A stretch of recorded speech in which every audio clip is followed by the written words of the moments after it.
Escuela de Desarrollo Cristiano de Canadá. Introducción a las Epístolas Paulinas, con el pastor y profesor César Ortiz. Contextualizando las Epístolas Paulinas con la iglesia de hoy. Su profesor César Ortiz les da la bienvenida. Buenas noches, hermanos. De nuevo aquí para continuar en nuestro estudio de la primera carta a los Corintios. Y para los que no han podido entrar en estos días, mi nombre es César Ortiz.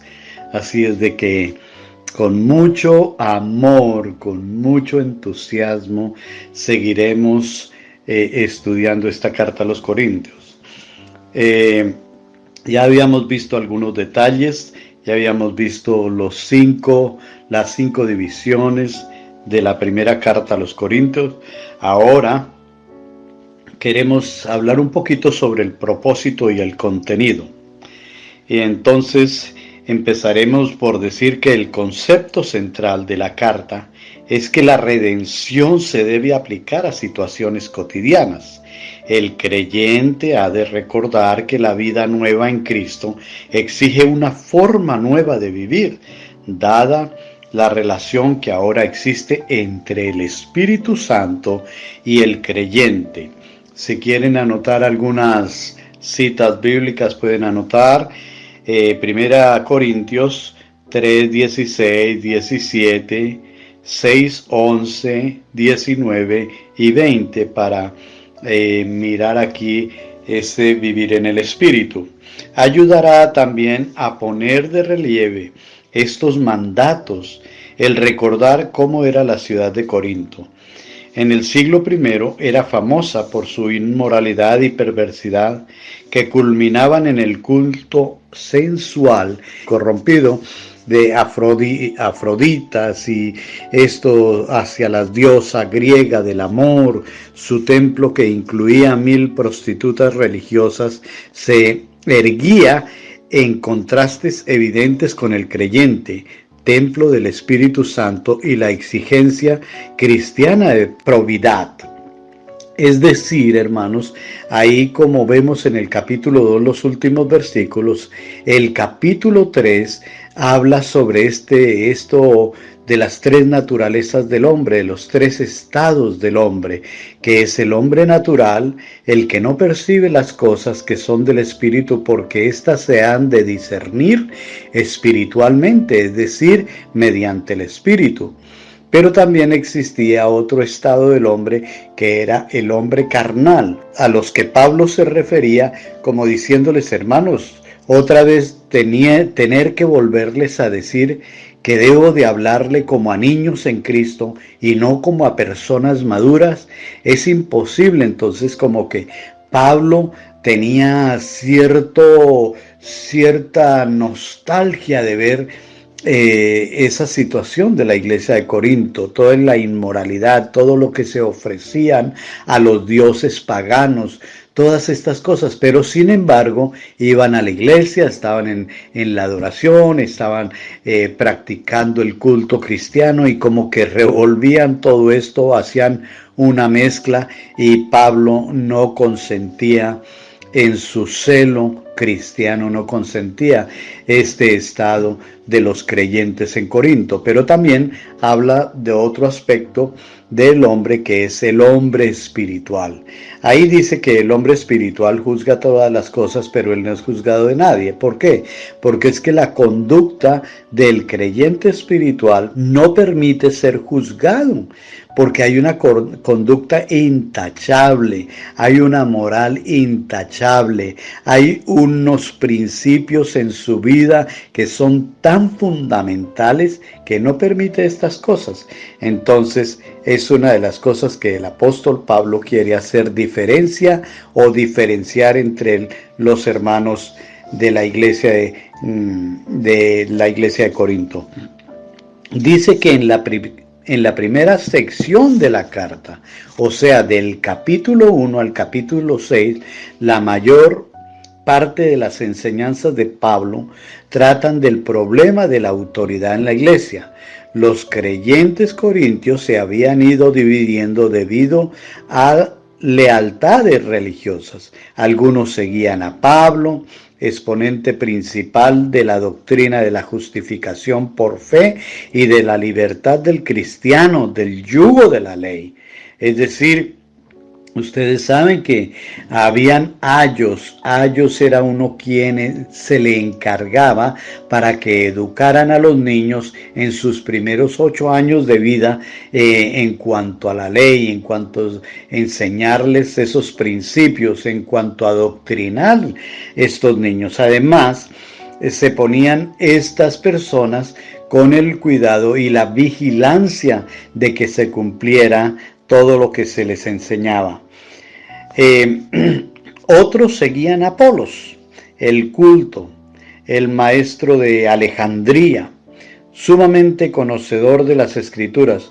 Había seguido a Pablo en su visita a Corinto. Según Hechos 18, 24 al 19, 1, había todavía otros que seguían a Pedro. Entonces, habían unos que seguían a Pablo, otros a Apolo, otros a Pedro, uno de los primeros discípulos del Señor, o sea, Pedro, con su gran amor por Cristo y su preocupación esmerada por los principios de la ley del Señor, a quien consideraban un gran líder. Y por fin habían quienes miraban con desdén tales desacuerdos y exclamaban aquellos hermanos: nosotros solo seguimos a Cristo. Estos últimos en realidad era de los peores de todos, porque se colocaban por encima de sus hermanos y trataban de mostrar que Cristo solo les pertenecía a ellos. O sea, eran como exclusivistas, ¿no? Hacían una doctrina exclusivista solamente para ellos. Es decir, aunque unos eran de Apolos, de Pablo, de Pedro, de Cristo, entonces estos de Cristo se ufanaban de que como que ellos sí estaban cumpliendo las leyes cristianas y miraban por encima a los otros con orgullo. Pero este problema existía desde siempre. Ha mirado Pablo una iglesia dividida. Por eso les decía: hermanos, yo quiero que ustedes mantengan la unidad, que es una de las cosas que les quiero yo dar en resumen algunos puntos. La respuesta vigorosa de Pablo a todas estas discusiones se encuentra en el capítulo 3, versículo 1 al 9. Además, les pide que traten de alcanzar una visión espiritual genuina y que recuerden que son responsables ante Dios, tanto en la actualidad como un día ante su tribunal. Capítulo 2, versículo 1 al 16, capítulo 3, versículo 10 al 23. Así es de que, hermanos, era una problemática dentro de la iglesia de Corinto, las divisiones. Luego también se presentaban algunos problemas, no solamente de índole doctrinal, sino de asuntos quizás personales dentro de la iglesia. Ahí uno puede ver todo el entretejido que tiene de las divisiones que habían, los asuntos inmorales. Por ejemplo, 2 asuntos más: la inmoralidad sexual, ahí en el capítulo 5, 1 al 13, y también el 6, 12 al 20, y los pleitos ante los tribunales. Entonces, asuntos inmorales, asuntos también de pleitos, pudiéramos decir civiles, y ellos iban ante los tribunales a pelearse, y parece que hasta levantaban la problemática dentro de ellos mismos para ir a los tribunales a tratar asuntos que tenían entre ellos. Pablo reprochó a la iglesia por no ocuparse en ellos mismos de tales asuntos, ¿sí? Por ahí dice: luego es que no hay un sabio entre vosotros, no hay quien pueda hacer las paces, no hay quien haga una tolerancia entre ustedes. No, es imposible, no es aceptable esto. Y dentro de la iglesia de hoy en día, la iglesia contemporánea, hoy vemos también, hermanos, tales asuntos, quizás no de índole civil, pero sí hay asuntos y problemáticas que se debían de arreglar a la iglesia, como también hay asuntos que son de inmoralidad, tales como hemos conocido en algunos pastores que hasta han ido a la cárcel por inmoralidad. Esos asuntos sí ya no se pueden tratar dentro de la iglesia local. Eso sí se necesita denunciarlos a las autoridades competentes para que se encarguen de estos asuntos ya de inmoralidad dentro de las iglesias. Ahí sí ya no se puede hacer como quizás hacen en el papado allá dentro del Vaticano, que allá ellos tienen sus propios jueces y sus propias leyes y tienen su propia policía, porque el Vaticano es el país más pequeño del mundo. Así es de que entre ellos tienen allá y se han sabido cosas secretas del Vaticano, porque entre ellos mismos como que han hecho juicios de inmoralidad y no para no ser mirados ante el mundo. Pero en el caso de nuestra iglesia sí deben haber denuncias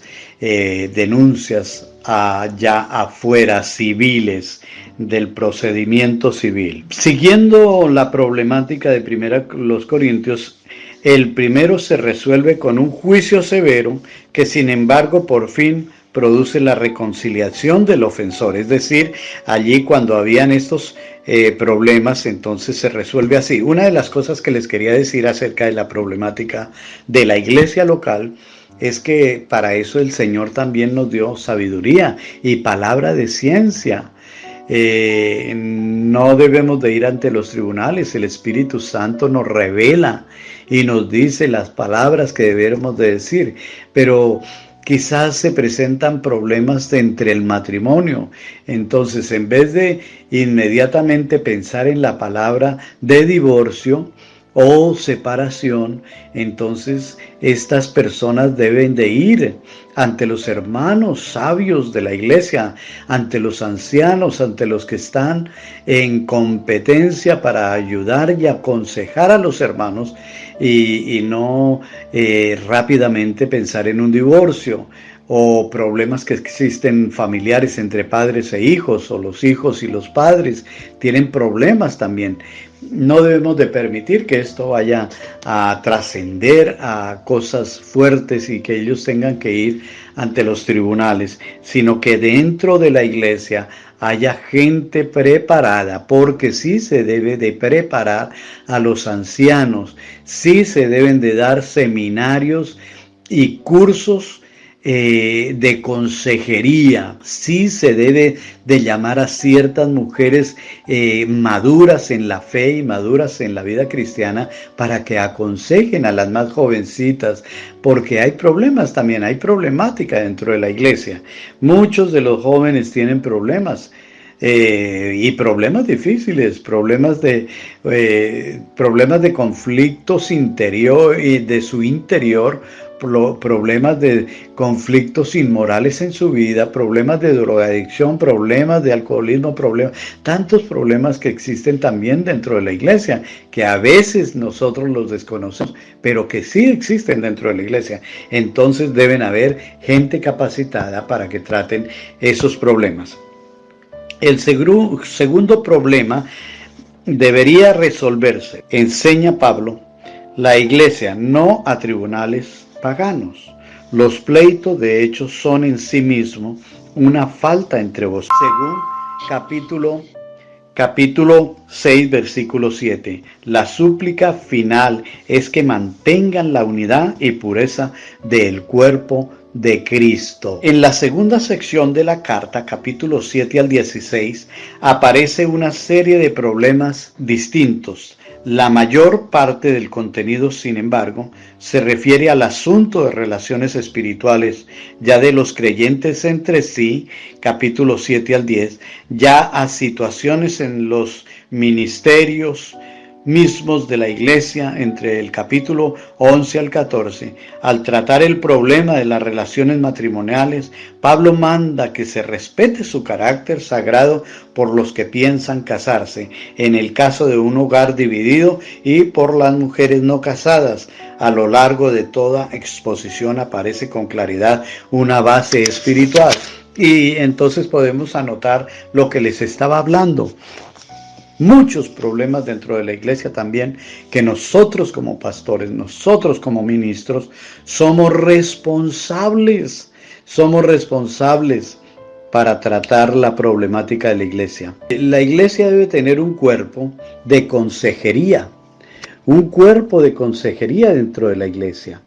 La iglesia debe estar preparada para todas estas problemáticas que tenemos que confrontar y afrentar, valga lo dicho, afrentar estas situaciones de la iglesia local. Así es de que, hermanos, nosotros debemos de estar preparados, enteramente preparados para toda buena obra, para edificación de los santos.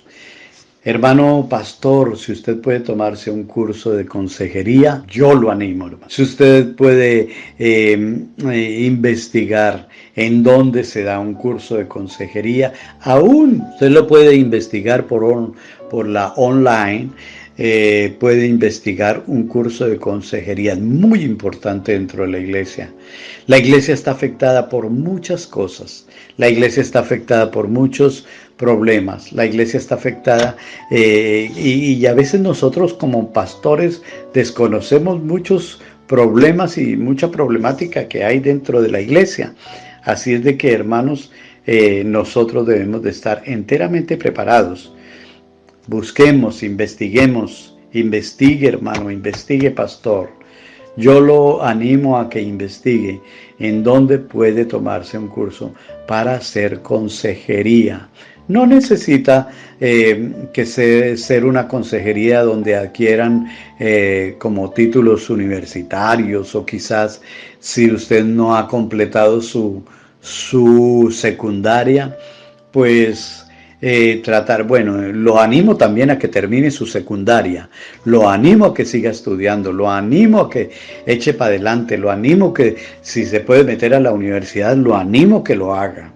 No importa, hermano, nosotros debemos de estar preparados siempre, y entre más preparados, mejor rueda la iglesia, mejor tiene un rodaje la iglesia, lo digo sanamente, en el aspecto de que uno puede orientar y capacitar a otros para que lo hagan. No necesariamente usted tiene que ponerse encima sus cargas.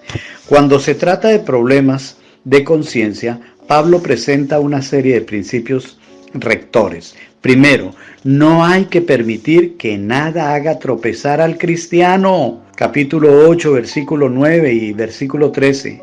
Segundo, la predicación del evangelio no ha de obstaculizarse, sino que hay que ayudarla. Capítulo 9, versículo 12 y 22. Y en tercer lugar, todo ha de hacerse para la gloria de Dios. Capítulo 10, versículo 31. Así es de que, hermano, todo ese trabajo que Dios ha puesto en sus manos, en nuestras manos, es para hacerlo de una forma lo mejor eficiente que podamos. Lo mejor eficiente que podamos. Sí, hay hermanos que cuando alguien viene a pedir una palabra de consejo, lo único que hacen es decirle, bueno, hermano, yo voy a orar por usted para que el Señor lo ilumine, pero esa persona necesita más que eso. No digo que la oración no es importante.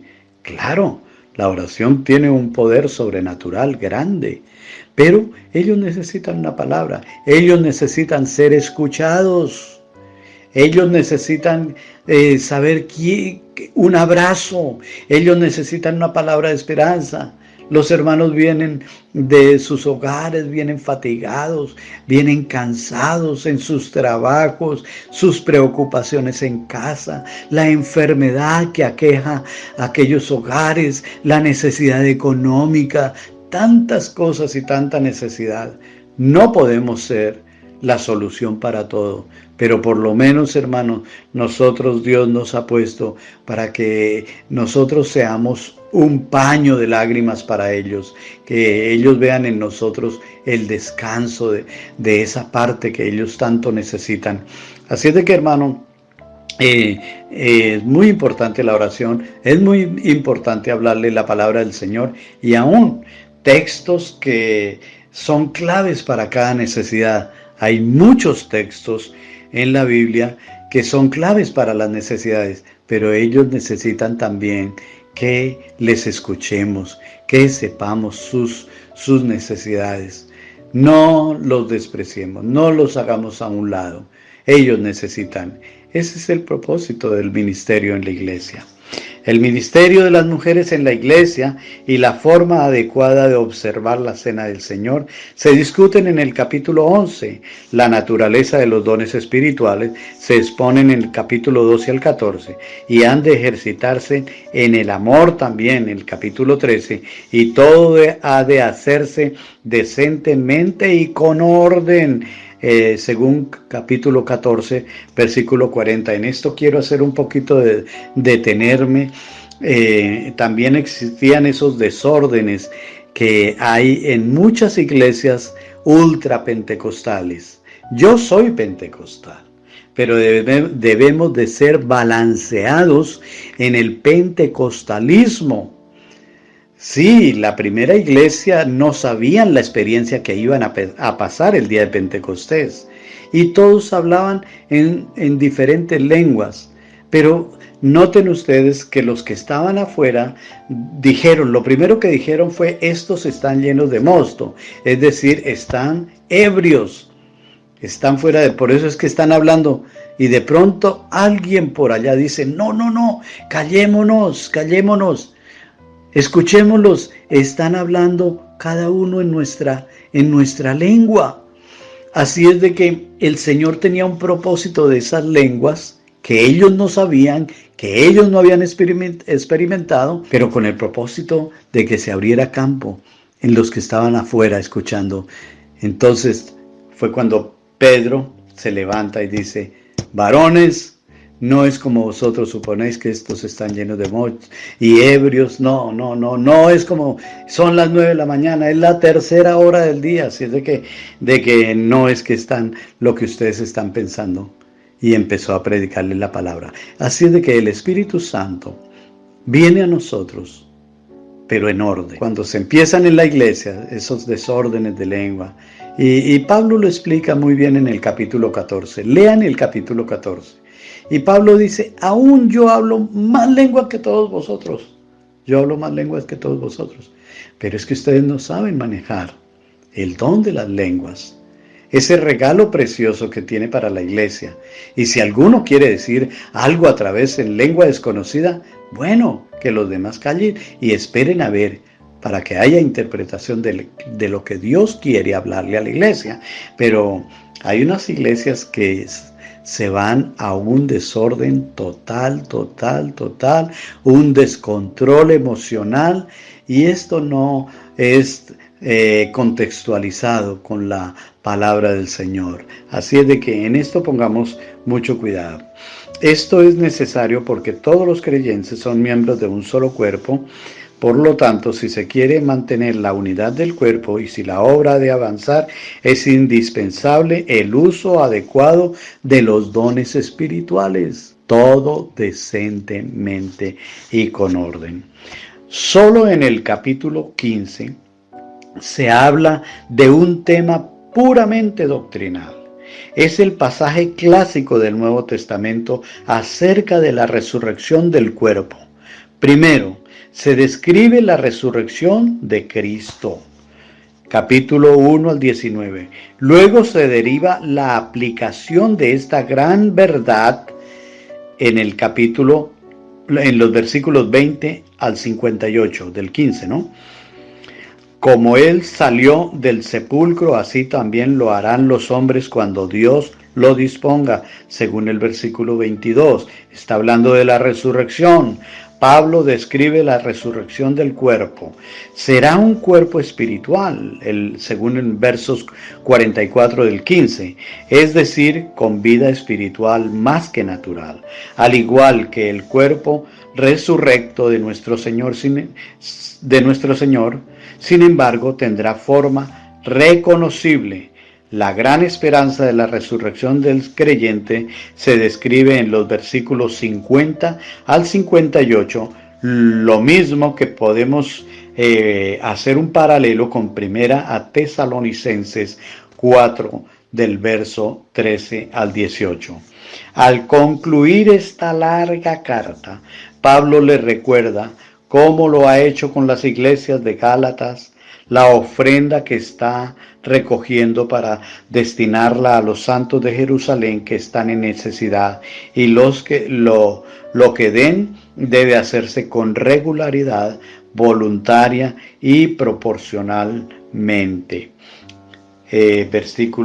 Capítulo 16, versículo 1 y 2, y culmina con una gran bendición. Así es de que, hermanos, léanse los 16 capítulos de Primera a los Corintios, investiguen.